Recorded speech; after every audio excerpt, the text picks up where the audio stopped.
la traversée en mer sur une embarcation de fortune. Le récit de Marine Mulset, et on en discute sur ce plateau juste après. Dans leur pays, on les surnomme les brûleurs.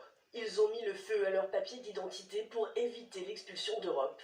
Entre Cerbère et le Perthus, dans les Pyrénées-Orientales, le nombre de clandestins algériens qui tentent d'entrer en France a explosé.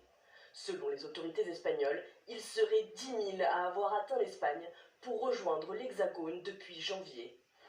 Au Perthus, les habitants sont démunis. Les Pertusiens et les Pertusiens sont quand même inquiets, donc par rapport à ce flux migratoire, par rapport aussi à la drogue. Mais bon, c'est vrai qu'il y a des interventions au niveau de la police et des frontières, mais bon, ils ne peuvent pas tout contrôler non plus. La situation s'aggrave et il n'y a pas vraiment de recours possible. Situation très compliquée. Et le profil des clandestins inquiète.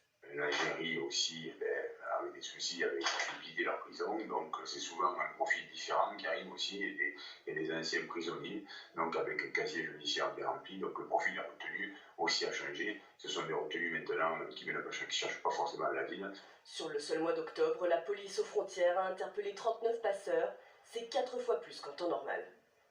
Voilà, des migrants qui transitent par des tunnels de la SNCF, il y en a jusqu'à 60 par jour. Et la municipalité de Cerbère, notamment, se sent impuissante face à cela. Ce problème ne sera géré ni par les barbelés aux frontières, ni par les forces de police, dit le maire de Cerbère, Christian Gros. Nous n'avons ni association, ni structure qui permettent de répondre à ce flux. Que faire face à ce flux de migrants ? Ce que je vois déjà aujourd'hui, c'est des personnes dans la détresse, des personnes qui cherchent un mieux ailleurs en France. Et donc ça repose toute la question de la solidarité internationale, de la façon dont ces personnes vivent dans les pays dont elles viennent. Aujourd'hui, sur ce sujet en particulier, on le sait, l'État est présent et il y a un flux important. Donc 39 arrestations de passeurs, c'est bien les réseaux qu'il faut aller attaquer de front.